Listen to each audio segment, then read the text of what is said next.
जय नमोस्तु नमोस्तु नमोस्तु नमो हरिहंताणं नमो सिद्धाणं नमो वायरियाणं नमो उवज्झायाणं नमो लोये सव्यसाहुणं वन्दितु सव्यसिद्धे ध्रुवमचलमणोवमं गतिं पते वोचामि समय पाहुडे मिणमो सुध केवली वणिधम नमः समय साराय स्वानुभूत्या चित्स्वभावाय भावाय सर्वभाव जिन स्वानुभूति से घिरी मम स्वानुभूति श्री विमल धारा जैन श्रुत आनंद अमृत से भरी समता प्रवाह बहावती रागादि विकल्प तोड़ी के माँ सरस्वती प्रतिभाव वंदन दृष्टि निज में जोड़ी के दृष्टि निज में जोड़ी के। ग्रंथराज समयसार जी यहाँ विराजमान हैं। आचार्य कुंद कुंद स्वामी की यह सुंदर अनुपम रचना है। भव्य जीवों के महाभाग्य से ये रचना लिखी गई और वे भव्य जीव कोई और नहीं हैं, हम सब के महाभाग्य से इस ग्रंथ की रचना हुई है। जो पढ़े उसके लिए, जो सुने उसके लिए, माने ये बातें किसके लिए है, समयसार की चर्चाएं किसके लिए, जो समयसार पढ़े उसके लिए। बहुत सारे लोगों को तो फीलिंग में ये बात ही आने लग जाती है कि समयसार मत पढ़ो, कौन पढ़ेगा समयसार, हमें नहीं पढ़ना है। ऐसी बातें लोगों के दिलो दिमाग में आने लगती है। अरे भाई, ये समयसार तो मुझसे मेरा परिचय कराने वाला ग्रंथ है। ये समयसार मुझे मेरा आईना दिखाने वाला ग्रंथ है। हर व्यक्ति को मन में यह तमन्ना होती है कि अपना चेहरा देखूं, और स्वरूप कुछ इस तरह का है कि आईने के सामने जाता है और थोड़ा सा ऐसा लगता है इसको कि मैं कैसा दिख रहा हूँ। ऐसा होता ही नहीं है कि आईने के सामने से निकले और अपना चेहरा न देखे। होता है क्या रौनक भाई ऐसा है? सामने मिरर हो तो एकदम ऐसा लगता ही है कि मैं कैसा दिख रहा हूँ, हैं? 2 बार देखता है। तो ये समयसार वो है जो हमें हमारा आईना दिखाता है। ये समयसार, ये ग्रंथ मेरे लिए है और हर बात श्रद्धा के लिए है, अपनेपन के लिए है। अपने में अपनापन कैसे हो, दुख कैसे दूर हो, उसके लिए सारी चर्चाएं हैं। हमने दुख मिटाने के लिए सब कुछ किया, सब कुछ बदला, कपड़े बदले, गाड़ी बदली, मोबाइल बदला, बंगला मकान बदला, यहाँ तक तो बीवियाँ भी बदल लेते हैं। यहाँ तो अमेरिका कनाडा के तो हाल ही इसी तरह के हैं। आपके लोगों की बात नहीं करता हूँ आप तो सब हिंदुस्तानी हैं ना, इसलिए सुखी होने के नाम पर सब बदलता रहता है। फिर कितना सुखी होता है संजय जी? सब कुछ बदला बाहर में, लेकिन मान्यता नहीं बदली। क्या बाहर में कुछ बदले या ना बदले, अभिप्राय यदि बदल गया है तो मोक्ष मार्ग शुरू हो जाता है। और बाहर में सब कुछ बदला, वातावरण बदला, मौसम बदला, क्षेत्र बदला, देश बदला, डाइनिंग टेबल, सोफ़ा सेट, हर चीज़, मतलब सब चीज़ बदलता है ये। और नई से नई चाहिए, लेटेस्ट से लेटेस्ट चाहिए। और किस लिए चाहिए? कि सुखी होने के लिए चाहिए। फिर भी सुखी नहीं होता। कारण क्या है कि सब कुछ बदलने के बावजूद भी अभिप्राय, पूरी चोट अभिप्राय के ऊपर मारते हैं। यहाँ कुंद कुंदाचार्य देव अभिप्राय की बात करते हैं, मान्यता की बात करते हैं। हमारा अभिप्राय बदलना चाहिए, मान्यता बदलनी चाहिए, विश्वास बदलना चाहिए, श्रद्धान बदलना चाहिए। श्रद्धा ज्ञान चारित्र का परिवर्तन नहीं हुआ विपरीत दिशा से सम्यक दिशा में, तो कुछ भी कर लो आप, अनंत काल हो गया संसार में। अरे भव बदले हमने, यहाँ तक की देह बदली हमने, और इससे ज़्यादा बढ़ करके क्या बात कहें। नरक से बदल करके स्वर्ग में चला गया, मनुष्य देह से बदल करके देवगति की देह में चला गया, लेकिन उसके बावजूद भी मान्यता ज्यों की त्यों बनी रही। सब कुछ बदलने पर भी ऐसा लग रहा था कि ये फैंसी ड्रेस शो में आया है और ये ऊपर ऊपर के कपड़े बदल करके, वेश बदल बदल करके आता है, अंदर की बात ज्यों की त्यों पहचानने में आ रही है। क्या अभिप्राय तो वैसा ही है, नरक में चला गया, देवगति में चला गया। यहाँ अभिप्राय बदलने की बात कर रहे हैं और ये कह रहे हैं कि हे भव्य जीव, तुम अपने आप को पर का कर्ता मत मानो और अपना ही कर्ता मानो। ये प्रत्येक जीव पर का कर्ता नहीं है, अपना कर्ता है। स्वयं को ही स्वयं का कर्ता और भोक्ता स्वीकार करो, ये बातें यहाँ कही जा रही है। और जब इन बातों की गहराई में जाते हैं तो दोषारोपण करने की बुद्धि निकल जाती है। चलिए मूल गाथा पढ़ेंगे, पद्यानुवाद पढ़ के आगे बढ़ेंगे। 83 नंबर की ये गाथा है जिसमें आत्मा को ही आत्मा का कर्ता भोक्ता कहा गया है। रिपीट करेंगे ना आप लोग, सब बोलेंगे ना सुधीर भाई? हाँ। निश्चयणयस एवं आदा अपाण में वही करेदी,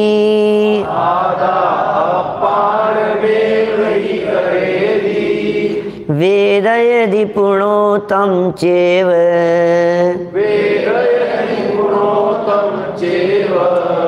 जान अत्तादु अत्ताणम,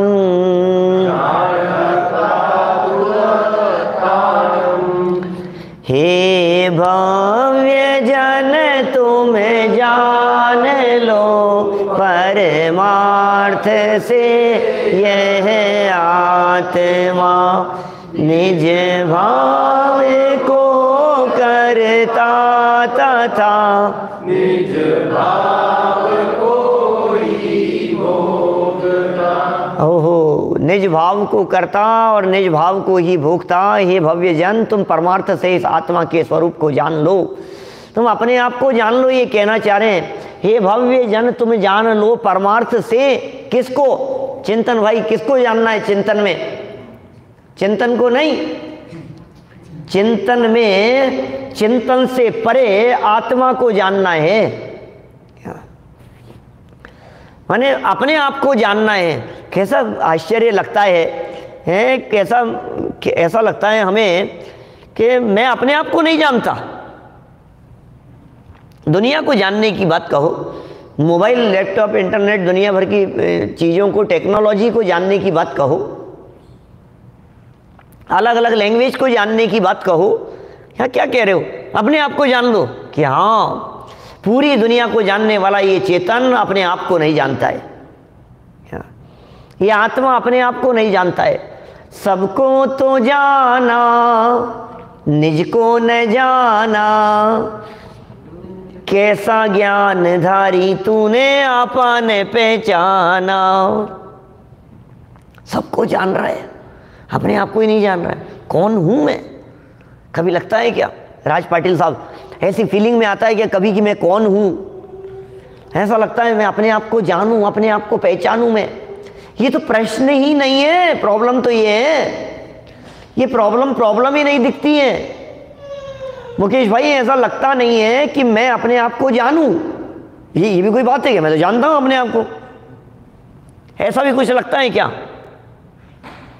संजय भाई? कभी अंदर से आवाज उठती है कि मैं अपने आप को जानूं? कितना जानता हूं, कर्मों से सही कि अपने आप को मान बैठा है ना, उससे भिन्न कोई हूं। हाँ, जानने की मैं बात करूं, उससे भिन्न में जब मैं अपने आप को शरीर ही मान करके बैठा हूं, संयोगों वाला ही मान करके बैठा हूं, राग द्वेष वाला ही मान करके बैठा हूं, अपने आप को पुरुष मान के बैठा हूं, अपने आप को स्त्री मान करके बैठा हूं, तो आचार्य देव कह रहे हैं भैया तुम परमार्थ से जानो जरा। अपने आप को बालक, वृद्ध, युवा मान करके बैठा हूं, ये मान करके बैठा हूं मैं आर्जव मान करके बैठा हूं अपने आप को। आर्जव नहीं हूं मैं क्या? तो कौन हूं? शुद्ध आत्म है मेरा नाम। तो फिर पिंकेश किसका नाम है? हैं?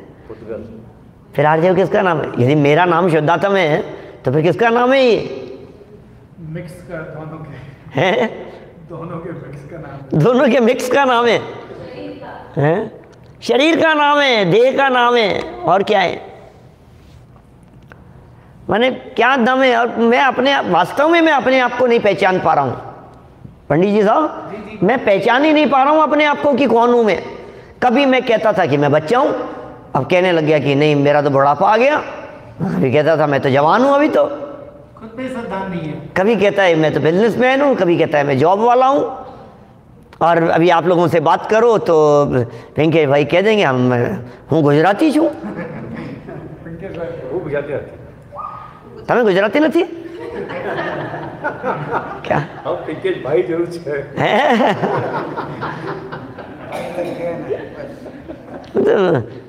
भ्रम हो गया था मेरे को तो। क्या बात है, भाई देख करके मुझे भ्रम हो गया।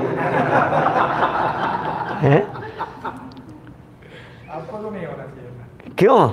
क्योंकि जतीश भाई लिखे हुए हो। ऐसा लगता है अपने को कि भाई मैं कौन हूँ। कितनी बड़ी गलत फहमी में हम जी रहे हैं, हमें अंदाजा ही नहीं है बिल्कुल भी हम कितनी बड़ी गलत फहमी में जी रहे हैं। पूरी जिंदगी, पूरी लाइफ गलत फहमी में जा रही है।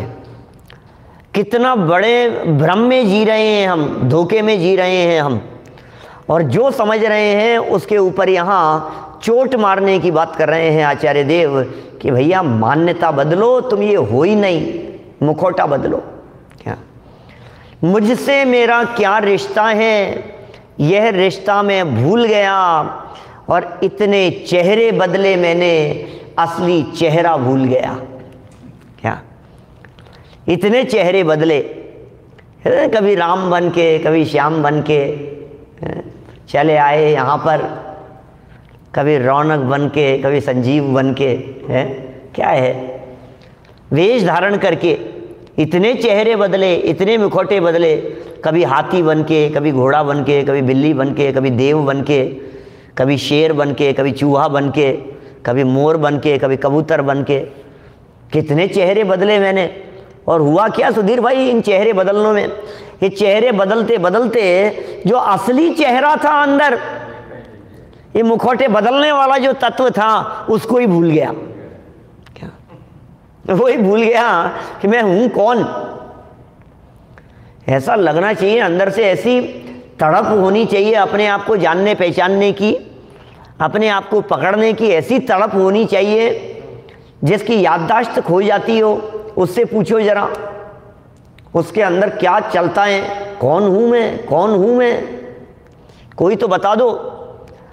अभी यहाँ आकर के दीपक भाई एयरपोर्ट छोड़ा है आप हमें, क्या, और यहाँ से कनाडा से यूएस की फ़्लाइट में बैठ गए और रास्ते में कहीं टक्कर खा करके गिरे और याददाश्त चले गई। अब पासपोर्ट न मालूम कहाँ है, कौन से बैग में है, क्या, और हम अपने आप को नहीं पहचान पा रहे हैं, और हमसे सिक्योरिटी वाले पूछ रहे हैं कि तुम कौन हो, कि मैं कौन हूँ। अब बोलो अब क्या होगा? सोचेगा ये पागल हो गया। तो नहीं, अब जो तड़प होती है अपने आप को जानने की, कौन हूँ आखिर मैं, कौन हूँ, कोई बतला देवे, कोई मेरी पहचान बतला देवे, मैं कहाँ का रहने वाला हूँ, मैं कौन हूँ मैं। क्या शक्ल देख करके बतला देंगे कि इंडियन दिखता है, वो भी कोई भरोसा नहीं है। बांग्लादेशी भी ऐसे हो सकते हैं, पाकिस्तान वाले भी ऐसे हो सकते हैं। कई बार ऐसा होता है एयरपोर्ट पर किसी को देख करके कि आप इंडियन हो, पहले एक बार ऐसा हुआ तो उन्होंने नहीं आई एम पाकिस्तानी, ऐसा हुआ। मैंने कहा भाई अच्छा ओके ठीक है आप भारतीय नहीं हो, आप पाकिस्तानी हो, शक्ल तो एक जैसी दिखती है, कौन हूँ मैं, कहाँ का रहने वाला हूँ, क्या मेरा नाम है, क्या मेरा काम है, क्या है, वो जो तड़प होती है रोजाना उठते बैठते खाते पीते कि मैं कौन हूँ, कोई मेरी पहचान बतला देवे, ऐसी तड़प लगती है क्या कभी अंदर से ऐसी फीलिंग आती है कि कभी कि वास्तव में कौन हूँ मैं, ऐसा पहचानूं मैं अपने आप को। हे भव्य जन तुम जान लो परमार्थ से मैं आत्मा, और काम क्या है, निज भाव को करता तथा निज भाव को ही भोगता। निज भाव को करता, निज भाव को किसका करता, निज को करता और निज को ही कर्म। एक बहुत सुंदर लाइन आती है उसमें, दौलत राम जी की स्तुति है, सकल ज्ञेय ज्ञायक तदपि, पढ़ी सुनी होगी सबने। उसमें आती है, निज को पर को करता पिछान, पर में अनिष्टता इष्ट ठान। सुनिए लाइन, क्या अर्थ है इसका, निज को पर को करता पिछान, निज को पर का या पर को, पर को है, दोनों में को है, पर कोई अपने आप को मान रहा है। निज को पर को करता, निज को पर का नहीं है वहां, क्या इनके अर्थ है मेरे, ये उसमें है वीतराग विज्ञान पाठमाला भाग 1 में है स्तुति। हाँ नहीं, मैं तो वीतराग विज्ञान में प्रवचन करते समय इन पे प्रवचन है, पूरी स्तुति के अर्थ हैं एक एक वर्ड टू वर्ड। निज को पर को नहीं, को है कि निज को पर का और पर को निज का, ऐसा अर्थ है उसका।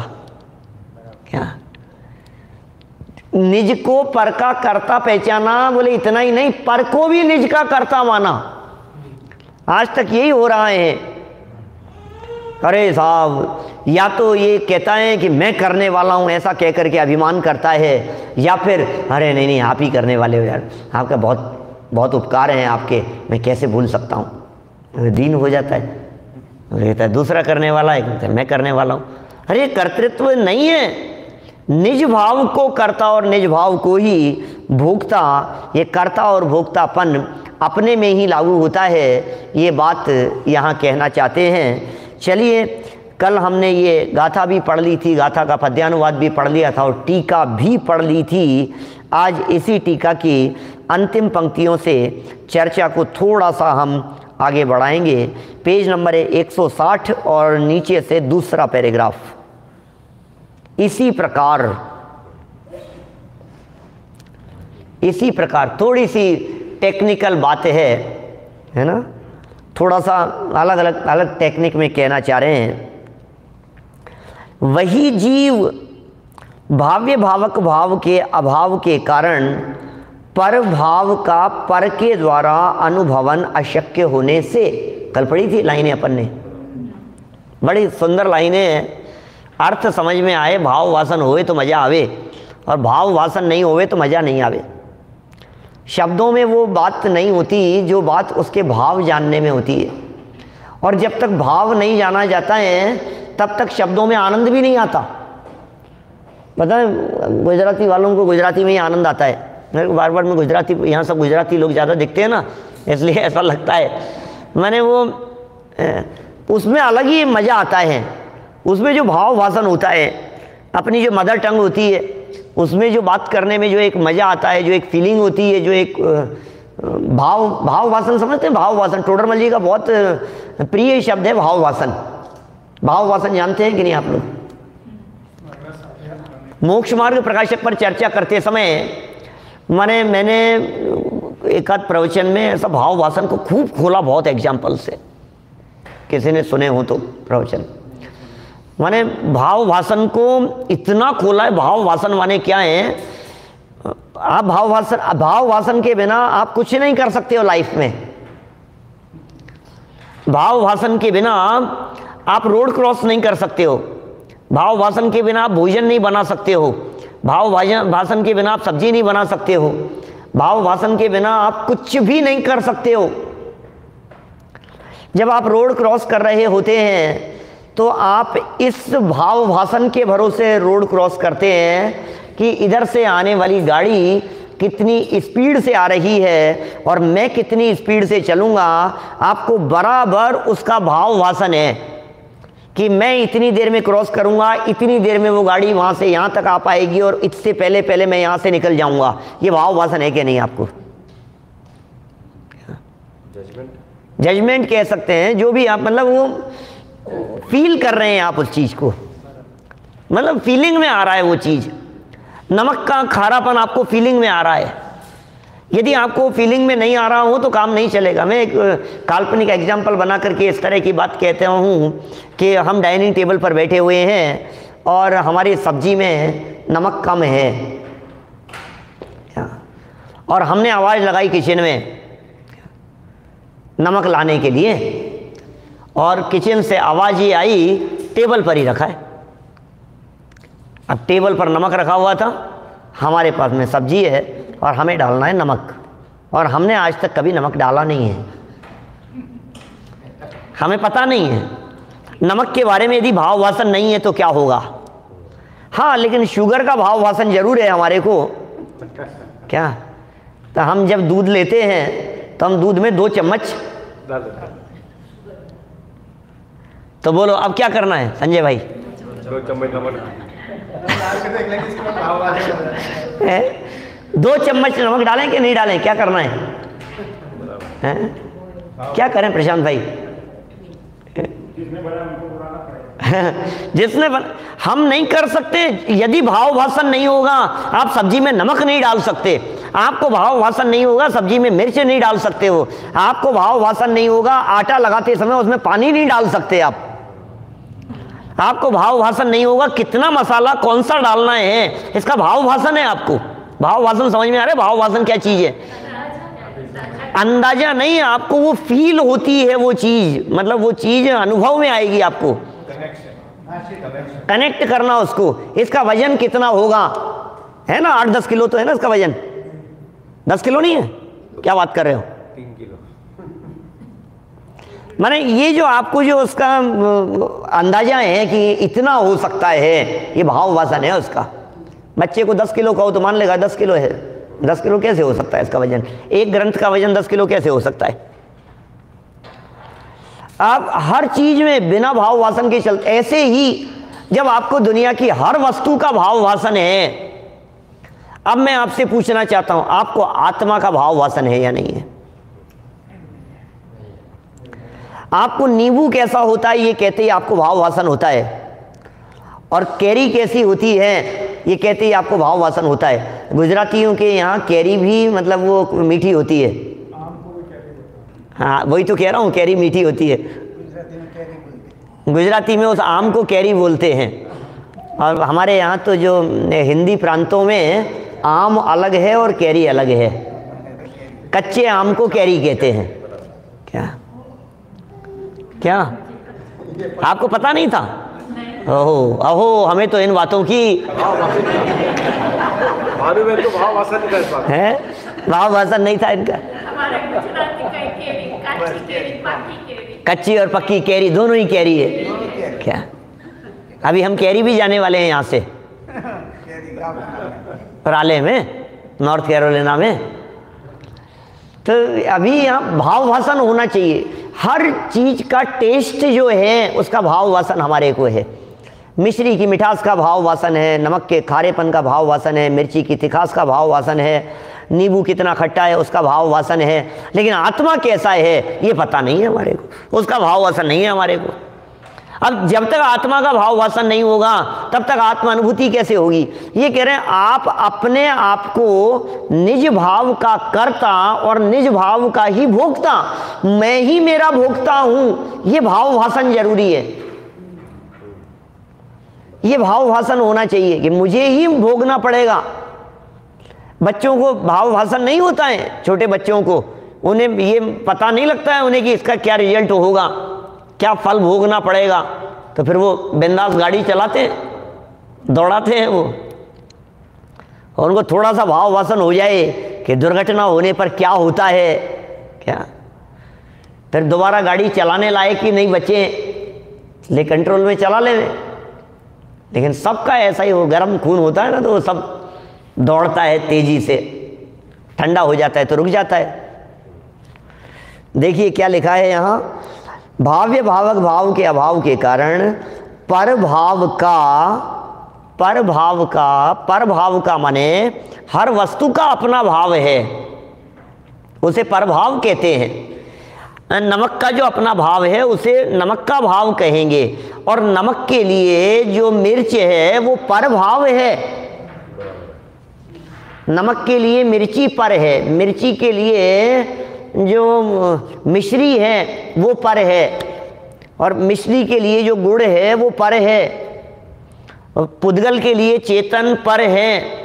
तो पर भाव का पर के द्वारा, पर के द्वारा नहीं, एक पर का दूसरे पर के द्वारा, पर भाव का पर के द्वारा अनुभवन अशक्य होने से, इसका मतलब कोई किसी दूसरे का अनुभव नहीं कर सकता, ये कहना चाह रहे हैं। कोई किसी की तकलीफ का अनुभव नहीं कर सकता, कोई किसी को फील नहीं कर सकता, कोई किसी का अनुभव नहीं कर सकता।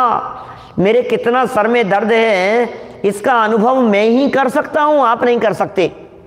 मुझे कितनी तेज नींद आ रही है इसका अनुभव मैं ही कर सकता हूं, दूसरा नहीं कर सकता। अशक्य है ये, पर भाव का पर के द्वारा अनुभवन अशक्य होने से। ओहो, कैसी बात कह रहे हैं, कितने भी घनिष्ठ हो साहब आप, लेकिन अनुभव तो अपना अपना ही करना पड़ेगा, फल तो अपना अपना ही भोगना पड़ेगा।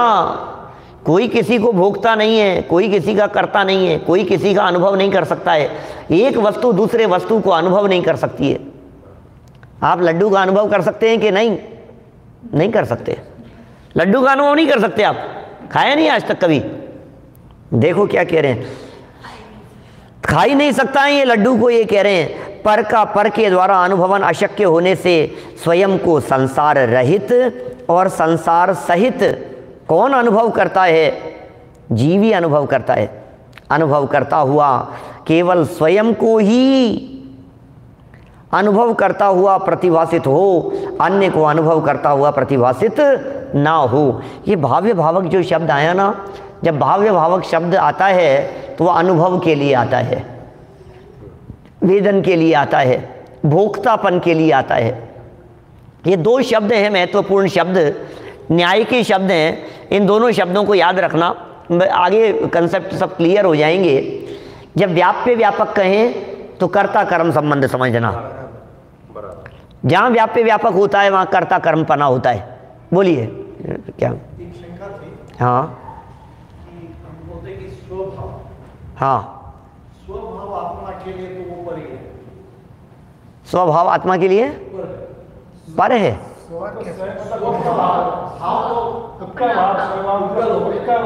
नहीं, भाव अगर भाव हो जाती है तो वो आत्मा से अलग हो जाता है कि नहीं? नहीं नहीं नहीं, स्वभाव अपना ही है, स्वभाव खुद का परिणमन है।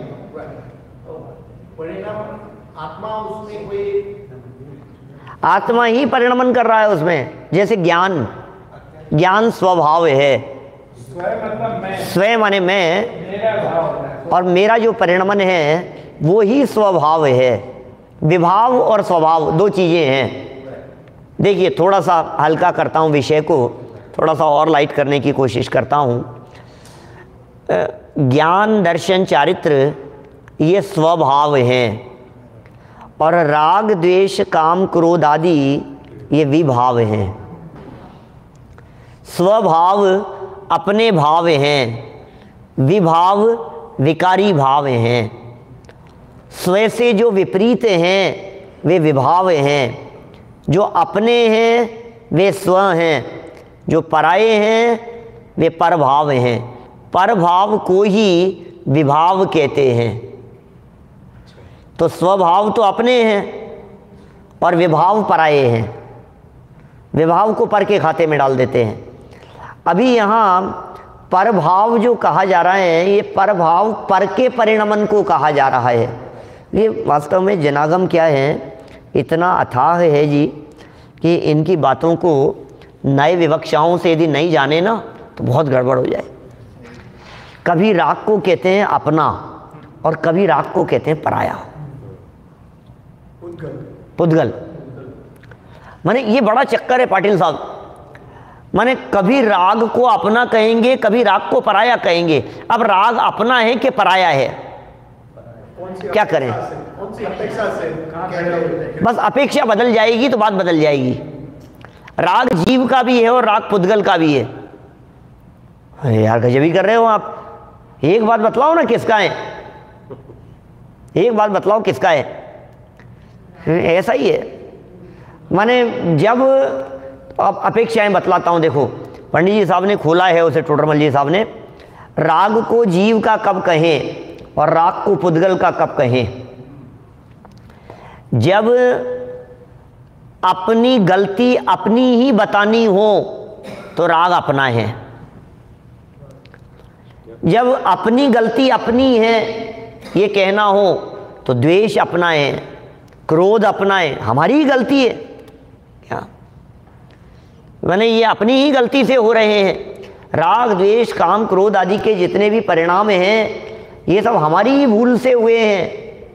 अपनी सुधी भूल आप स्वयं दुख उठायो, ज्यों शुक नभ चाल भूल नलनी लटकायो। ये संसार दशा किसी की और की हुई नहीं है, मेरी ही की हुई है। कोई ऐसा नहीं हो सकता कि जो मुझे संसार के अंदर रखड़ देवे कि नहीं नहीं नहीं, मैं स्वयं ही संसार दशा का करता हूँ, स्वयं ही उसका भोगता हूँ, मैंने किया। ये जो गाथा है ना 83 नंबर की गाथा, ये गाथा राग द्वेष विभाव भाव निर्मल परिणाम इन सबको अपना कह रही है। ये गाथा ये कह रही है कि नहीं नहीं तुम्हारे ही है भाई साहब, ये अपने ही है, राग को अपना कहो। अच्छा अपना नहीं जानेंगे सुधीर भाई तो वीतराग क्यों होंगे, राग को कैसे छोड़ेंगे? जब आपका है ही नहीं तो फिर छोड़ने की बात क्यों करते हो? इनको विभाव जानो, इनको छोड़ने योग्य जानो। अपने हैं और मैं ही छोड़ सकता हूं, पर को क्या छोड़ना।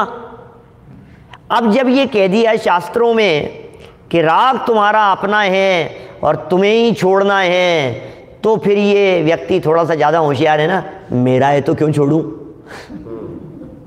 जब ये मेरा है क्या, मैं क्यों छोड़ूं मेरी चीज़ को। तो कहा भाई तेरा है लेकिन तेरा घात करने वाला है, तेरा नुकसान करने वाला है, ये विभाव है, ये तेरा है ही नहीं। क्योंकि ये पैदा तेरे में हुआ है लेकिन पर का लक्ष्य करके पैदा हुआ है, ये तेरा है ही नहीं।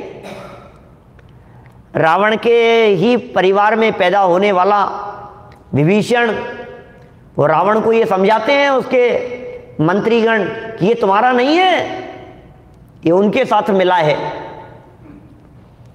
ये रामचंद्र जी की सेना के साथ में मिला, ये तुम्हारा नहीं है।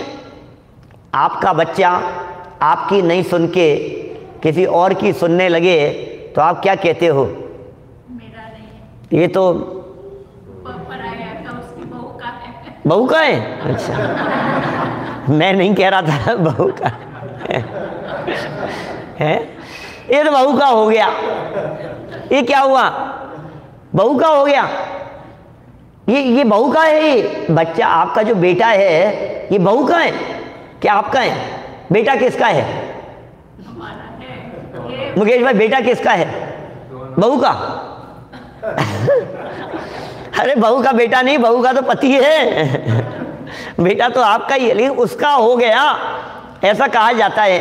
क्यों कहा जाता है? जो जिसके अनुसार चले उसे उसका कहा जाता है।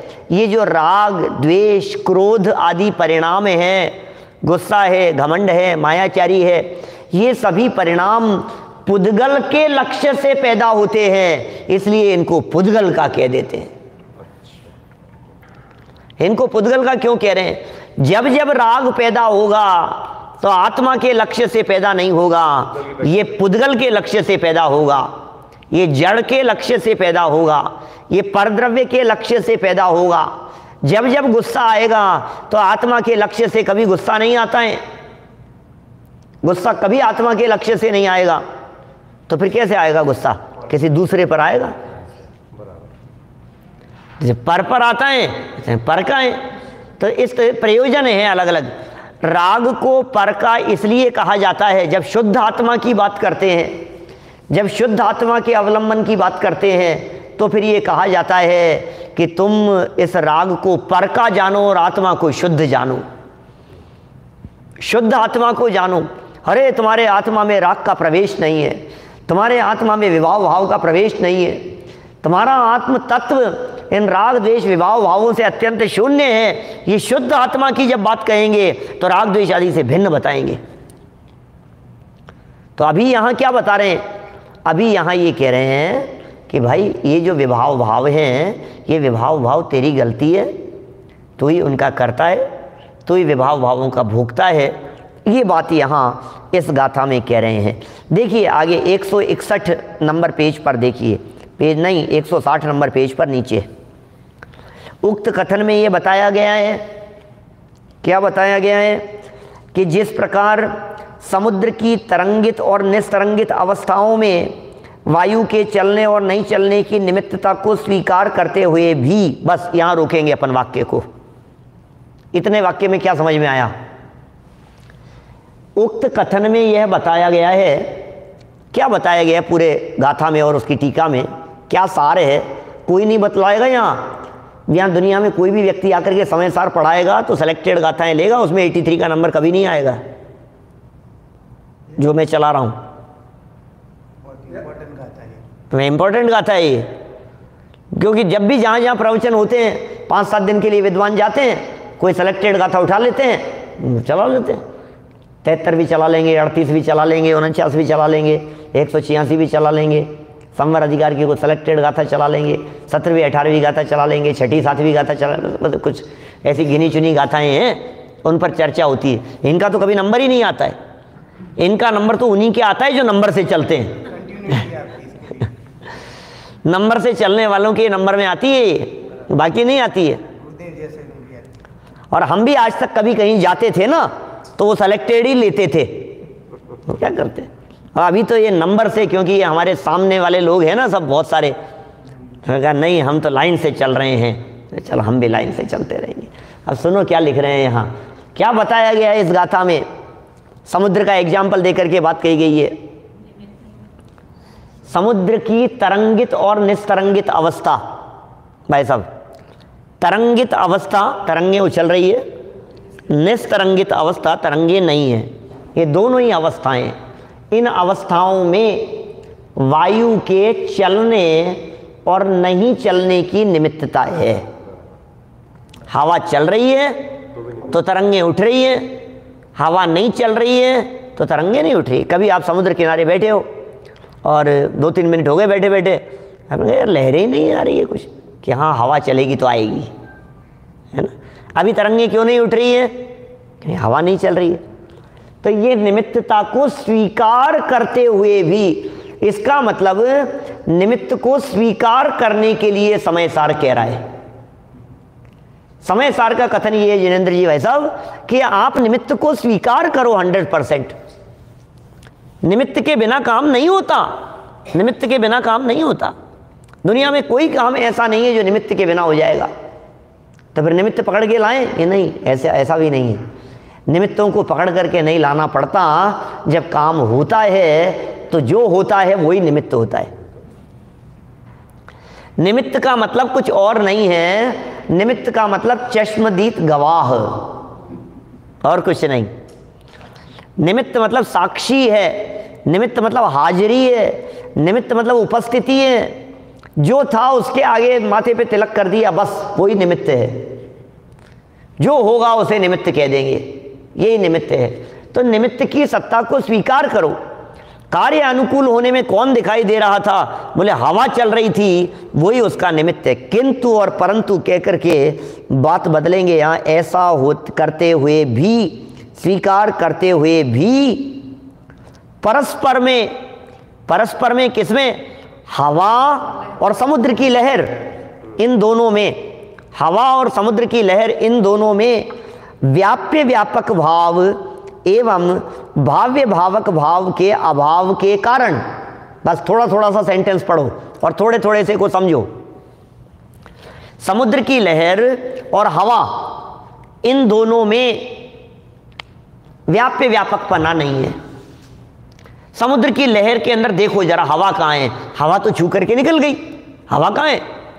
समुद्र की लहर में तो पानी पानी है, जहाँ से लहर उठी थी वहाँ पानी था, बीच में पानी था, और जहाँ तक लहर गई वहाँ तक पानी ही पानी था। कौन व्याप रहा है उसमें? पानी ही पानी दिखाई दे रहा है। तो पानी में और हवा में व्याप्य व्यापक भाव का अभाव है, पर का भाव, पर दूसरी चीज का अभाव है। वायु पर हो गई ना, वायु पर है, समुद्र के लिए वायु पर है, तो पानी में हवा का अभाव है, हवा में पानी का अभाव है, दोनों न्यारी न्यारी चीज है। अब ये कह रहे हैं व्याप्य व्यापक भाव, और इसी तरह से भाव्य भावकपना, इनका अभाव होने के कारण उनमें उन्हें उनका कर्ता भोक्ता नहीं माना जाता। ये कर्ता भोक्ता नहीं है। हवा समुद्र के चलाने का कर्ता नहीं है। हवा के कारण यदि लहरें चलती हों, हवा यदि उसका कारण हो, तो फिर तो हमेशा ही लहरें उठनी चाहिए और फिर नीचे गिरनी ही नहीं चाहिए। इसको ऐसा समझें, समुद्र और हवा को एक तरफ रखो, आत्मा और कर्म। अगला सेंटेंस इसको जब पूरा करेंगे तो वही बताएं। हमारे यहाँ तरंगे उठती। अभी बता रहे हैं, अभी इसको सिद्धांत पे घटित करते हुए अगला सेंटेंस वही दे रहे हैं। देखो अभी, अपितु व्याप्य व्यापक भाव और भाव्य भावक भाव के सद्भाव के कारण समुद्र को ही उनकी दोनों अवस्थाओं का कर्ता भोक्ता कहा जाता है। समुद्र को ही दोनों अवस्थाओं का कर्ता भोक्ता कहा जाता है। हवा के कारण वो कर्ता भोक्ता नहीं है, हवा और उसमें कर्ता भोक्तापन नहीं है। ठीक उसी प्रकार, अब आपकी बात, वाक्य देखो क्या लिख रहे हैं। ठीक उसी प्रकार, ऊपर ऊपर ऊपर, नीचे नीचे नीचे, नीचे इसके बाद, हाँ इसके जस्ट नीचे आए, लाइन के नीचे, बस लाइन के नीचे। ठीक उसी प्रकार, अब आ गई बात क्या?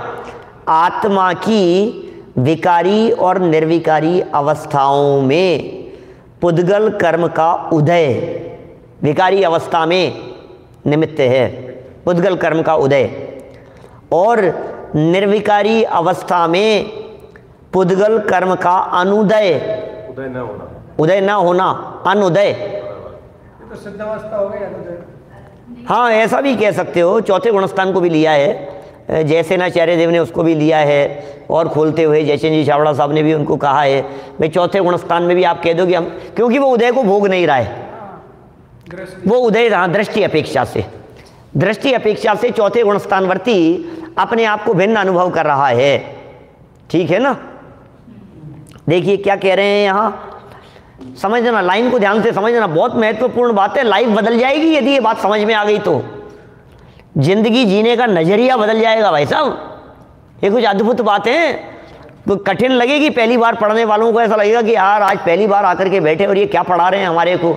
नहीं, पहली बार पढ़ने वालों के लिए है ये बातें। आज तक जिसने नहीं पढ़ी हो उसके लिए पढ़ने योग्य है ये बातें।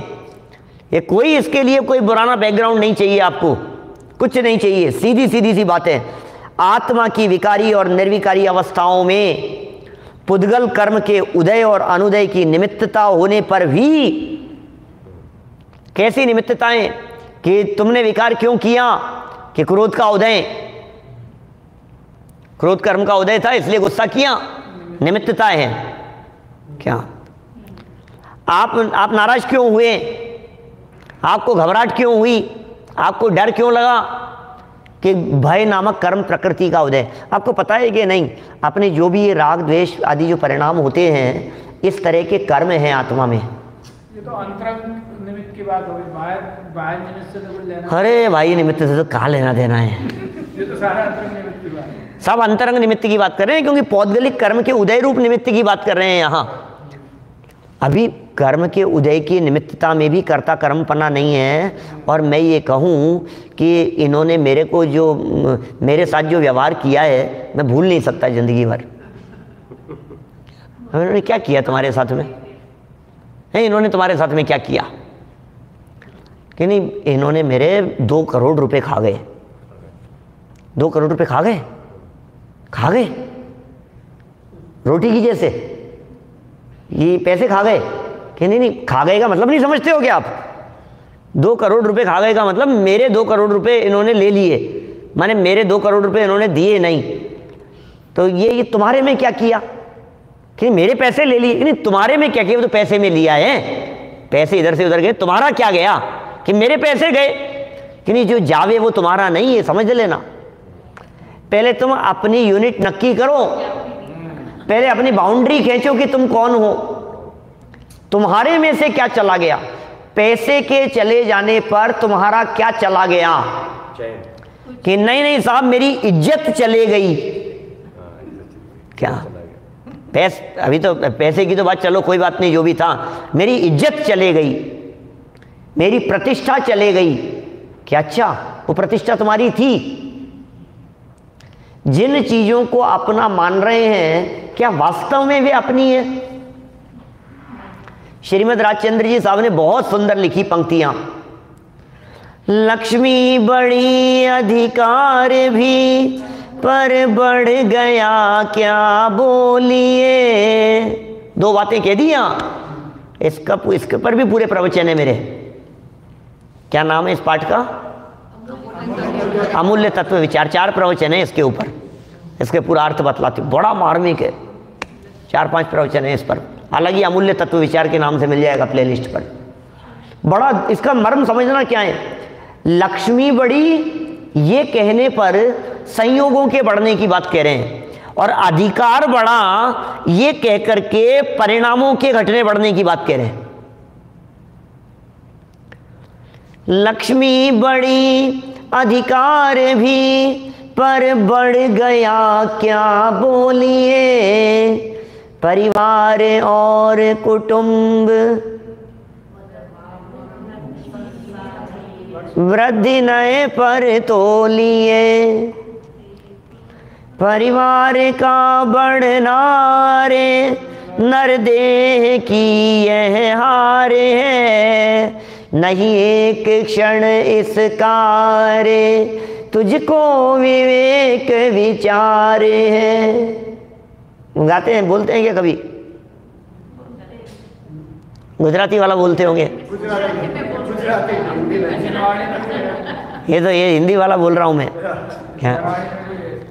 लक्ष्मी बड़ी अधिकार भी पर क्या बढ़ गया बताओ तो सही। पैसा बढ़ गया, सब पैसा बढ़ गया, तुम्हारे में क्या बढ़ गया? क्या पैसा बढ़ने से क्या बढ़ता है? वजन बढ़ता है कि नहीं? पैसा बढ़ने से, पैसा चले जाने से क्या बढ़ता है? लक्ष्मी बढ़ गई, पैसा बढ़ गया, संपत्ति बढ़ गई। कहाँ बढ़ गई संपत्ति? कहाँ बढ़ गई? कहीं नहीं बढ़ी। अपनी जो जमीन थी ना, ये अपन ने बगल वाली जमीन और खरीद ली तो अपनी क्या होगी? जमीन बढ़ गई। अपना मकान था ये, क्या अपना ये मकान था और अपन ने बगल वाला मकान खरीद लिया तो अपना क्या बढ़ गया? मकान बढ़ गया, जमीन बढ़ गई। अब जमीन इतनी थी अब इतनी हो गई। क्या बढ़ा भाई साहब? जमीन में कुछ बढ़ा क्या? जमीन में कुछ बढ़ा क्या दीपक भाई? क्या जमीन में क्या बढ़ा मेरे को बतलाओ। मयूर भाई बोलो। जमीन तो जितनी थी उतनी ही रही। जमीन तो घटती बढ़ती ही नहीं है। जमीन में क्या बढ़ गया?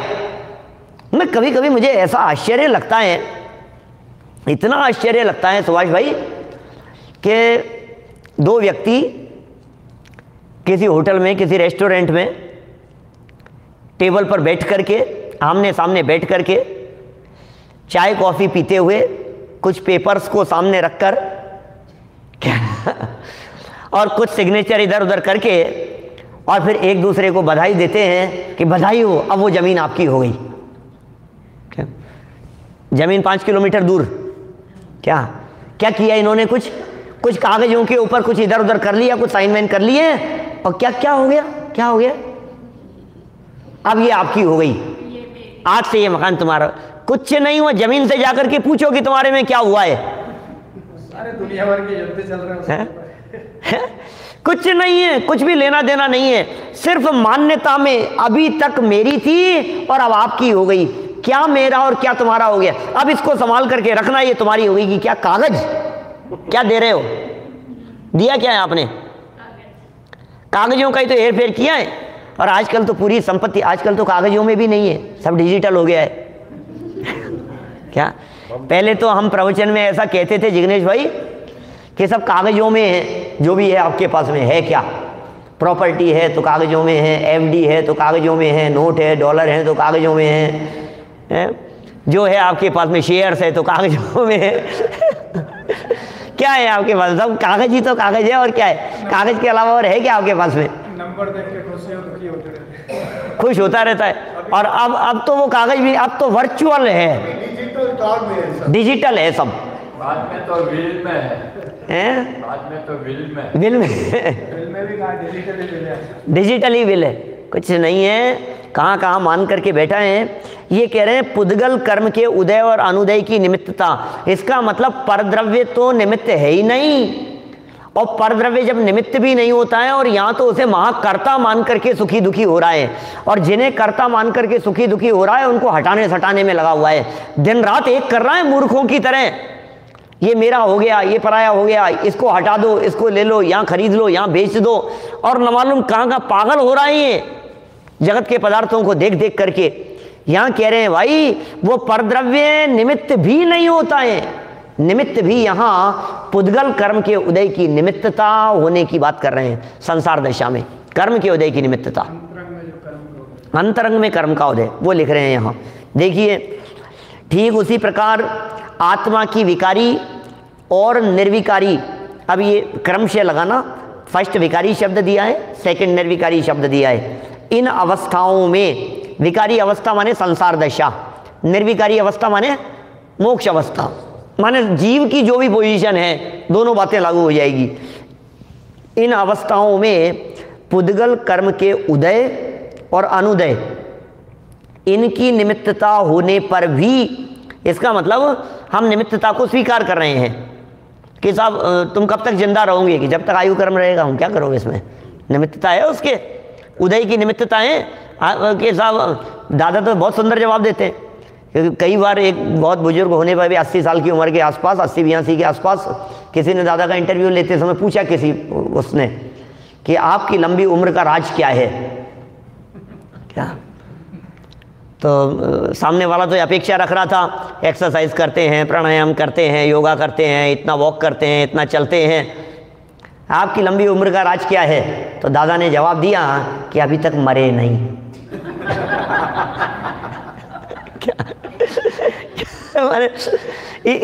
क्या राज है, क्या बतलाए?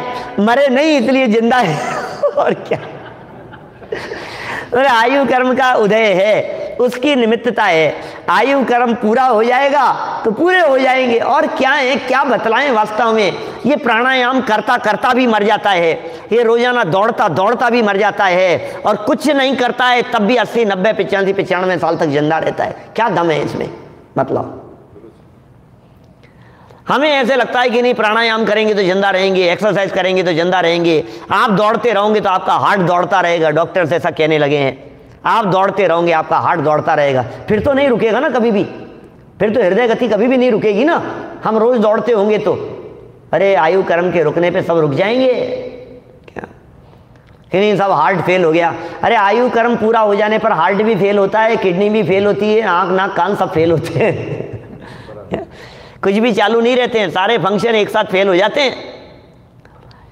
ये सब कर्म के उदय की निमित्तता होने पर भी, अब उदय की निमित्तता होने पर भी परस्पर व्याप्य व्यापक भाव और भाव्य भावक भाव का अभाव होने के कारण कर्म का उदय और जीव का परिणाम, कर्म का उदय और जीव का परिणाम, इनमें व्याप्य व्यापक भाव का अभाव होने के कारण और भाव्य भावक का भी अभाव होने के कारण आत्मा की विकारी और निर्विकारी अवस्थाओं का कर्ता भोक्ता कर्म के उदय अनुदय को नहीं कहा जा सकता। थोड़ा ध्यान से पढ़ना, माने आत्मा की विकारी अविकारी अवस्था का कर्ता ये कर्म नहीं है, और इसलिए युगल जी बाबूजी को वो पूजन की लाइन लिखनी पड़ी, जड़ कर्म घुमाता है मुझको, यह मिथ्या भ्रांति रही मेरी। क्या ये मिथ्या भ्रांति है कि जड़ कर्म मेरे को घुमाता है, ये मिथ्या भ्रांति है। कर्म के उदय की वजह से ऐसा हो गया, मैं क्या करूं, सब कर्म का उदय। मैं जब कभी बोलता हूं, सभा में ऐसी बातें करता हूं, स्वाध्यायी लोगों के बहाने भी कुछ ऐसे ही होते हैं, थोड़े स्टैंडर्ड वाले होते हैं, भाषा बदल जाती है ना थोड़ी सी। आपको इतनी सी बात याद नहीं हुई अभी तक? भाव्य भावक व्याप्य व्यापक समझ में नहीं, अभी याद नहीं हुई अभी इतनी सी बात भी? क्या करें पंडित जी, ज्ञानावर्णी कर्म का उदय ही ऐसा है।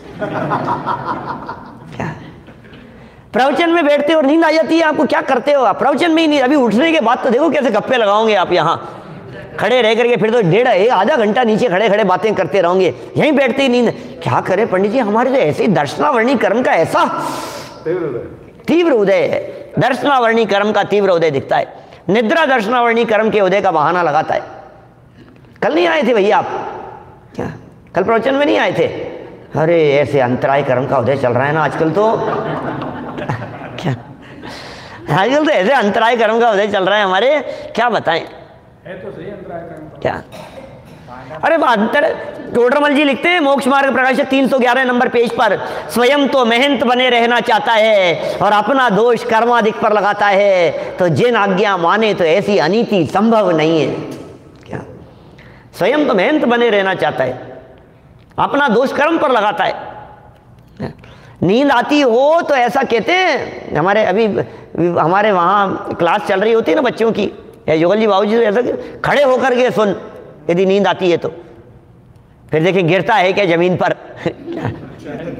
क्या मतलब कहते एक कप चाय का प्याला पी करके भी यदि प्रवचन सुने, नींद नहीं आए तो बोले सौदा घाटेगा नहीं है, ऐसा कहते थे युगल जी बाबू जी साहब। देखिए यहाँ क्या लिख रहे हैं, ये बातें कितनी सुंदर बात कह रहे हैं। ये पुद्गल कर्म की बात होगी।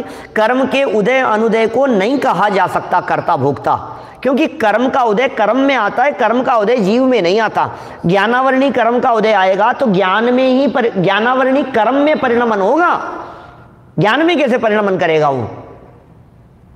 मैं कहता हूं सूर्य और बादल समझने की चेष्टा करना। मोक्ष मार्ग प्रकाशक 3 अध्याय में मैंने क्षेयोपशम वगैरह को समझाते समय जब ये प्रकरण आया ना, मैंने बहुत खोला उसको, बहुत अच्छे ढंग से समझाने का प्रयत्न किया। वहां माने सूर्य उदय, और सूर्य जो दिख रहा है उसके आगे आए हुए हैं बादल, बादल छाए हुए हैं, आवरण हैं, और उस आवरण की वजह से सूर्य का प्रकाश अवरुद्ध हो रहा है। ऐसे ही आत्मा में ज्ञान का प्रकाश है और ऊपर बादल छाए हुए हैं ज्ञानावर्णी कर्म के। तो ज्ञानावर्णी कर्म ने ज्ञान को रोका क्या? हाँ रोक रहा है ना साहब, इससे रोक रहा है ना। अरे बादल बादल में है, सूर्य प्रकाश में है। समझ में आ रही है बात? कर्म का उदय कर्म के उदय में है, ज्ञान ज्ञान में है। ज्ञानावर्णी कर्म का उदय ये ज्ञान में कुछ नहीं कर सकता है। यदि ये कर्म ही करने वाला हो जाए, कर्म ही आपके माई बाप हो जाएं, तो ये कर्म कभी नहीं छोड़ेंगे, ये जीव कभी मुक्त नहीं हो पाएगा, कभी मुक्त नहीं हो पाएगा ये। इसलिए कर्म आत्मा का कर्ता भोक्ता कर्म नहीं है, कर्म का कर्ता भोक्ता कर्म, और आत्मा अपने परिणामों का कर्ता भोक्ता आत्मा। राग का कर्ता आत्मा है, क्रोध का कर्ता आत्मा है, ज्ञान का कर्ता और भोक्ता आत्मा है। कर्मों की निर्जरा हो, हाँ उसमें फिर ये कैसे हम फिट करेंगे? कर्म की निर्जरा कर्म में हो रही है, आत्मा में नहीं हो रही है। आत्मा में कर्म की निर्जरा कहाँ होवे? तो उसमें हमारे जो भाव है, हाँ स्वभाव है, तो हम अपने निमित्त नैमित्तिक संबंध स्वीकार है भैया, निमित्त नैमित्तिक संबंध स्वीकार है। सुनील जी सर्राफ साहब, निमित्त नैमित्तिक संबंध की स्वीकृति है, हम मान रहे हैं निमित्त नैमित्तिक संबंध को, लेकिन कर्ता कर्म नहीं है। बस कर्ता कर्म पना नहीं है। देखिए थोड़ा अंतिम खत्म करते हैं इस वाक्य को, चर्चा को पूरी करते हैं। ये लिख रहे हैं अपितु व्याप्य व्यापक भाव और भाव्य भावक भाव के सद्भाव के कारण आत्मा को ही उसकी विकारी और अविकारी दोनों अवस्थाओं का कर्ता भोक्ता क्यों नहीं कहा जाए? बस आत्मा मतलब गुस्सा क्यों आ गया? इसने ऐसा बोल दिया इसलिए गुस्सा आ गया। तुम क्यों मुझे गुस्सा दिलाते हो? कोई किसी को गुस्सा नहीं दिलाता है क्या? ये गुस्सा स्वयं करता है। गुस्से के निमित्त बनने पर भी गुस्सा नहीं करे, ये इसके ऊपर निर्भर करता है। कई बार ऐसा होता है, वो होता है ना कभी ऐसा कुछ, वो लाफिंग गैस इस तरह की कुछ आती है, गुस्से के निमित्त बनने पर भी हंसता ही रहता है। हैं? क्या? अब जो भी गैस जो भी है स्थिति, तो ये क्या हुआ, ये क्यों हंस क्यों रहा है, अब गुस्से का निमित्त बन रहा है, हंस क्यों रहा है, हंस क्यों रहा है, क्या कह रहे हो, हंसी हंसी आती है उसको। तो ये तात्पर्य यह है कि निश्चय से आत्मा ही अपनी विकारी और निर्विकारी अवस्थाओं का कर्ता भोगता है। सच्ची बात तो यही है, हम अपने परिणामों को भोगते हैं, हम अपने राग को भोग रहे हैं, हम अपने राग को ही भुगत रहे हैं। हम बच्चों के सामने जवाब की वजह से दुखी नहीं है, हम अपने राग की वजह से दुखी हैं। बच्चे कहना नहीं मानते, आप कितना दुखी होते हैं, किससे दुखी हैं दीपक भाई? बच्चों से, बच्चों के सामने जवाब देने से, पलट के जवाब देने से। आप किससे दुखी हैं? अपने राग से दुखी हैं, अपने मोह से दुखी हैं। हम अपने परिणाम को भोग रहे हैं, हम अपने भाव को भोग रहे हैं, इसलिए हम अपने ही भाव के कर्ता हैं और अपने ही भाव के भोक्ता हैं। ये बात यहाँ सिद्ध की है, लेकिन फिर भी अज्ञानी शिष्य ये कहता है तो फिर रोटी कौन बनाता है, खाना कौन बना रहा है, काम कौन कर रहा है, पैसा कौन कमा रहा है, बिजनेस कौन चला रहा है? बोले सुनो, यदि इन बातों के जवाब चाहिए हो आपको तो कल करेंगे आगामी गाथा में चर्चा, जिसमें व्यवहार न्याय का पक्ष भी प्रस्तुत करेंगे। 84 नंबर गाथा में पूरा पक्ष प्रस्तुत करेंगे व्यवहार न्याय का, सिद्ध करेंगे कि ये सारी बातें उपयोगी है, काम चलाने के लिए उपयोगी है, ये सब व्यवहार के कथन हैं। लेकिन परमार्थ से यदि देखेंगे तो फिर 85 नंबर गाथा में उसका निषेध भी करेंगे। तो और महत्वपूर्ण बातें हैं, कल इस चर्चा को आगे बढ़ाएंगे। अभी की बात को यहीं विराम देते हैं। जनवाणी निज निधि निज में बताई, यह अनंत उपकार है, उसके लिए जिन वाणी माँ को वंदना शतवार है, वंदना शतवार।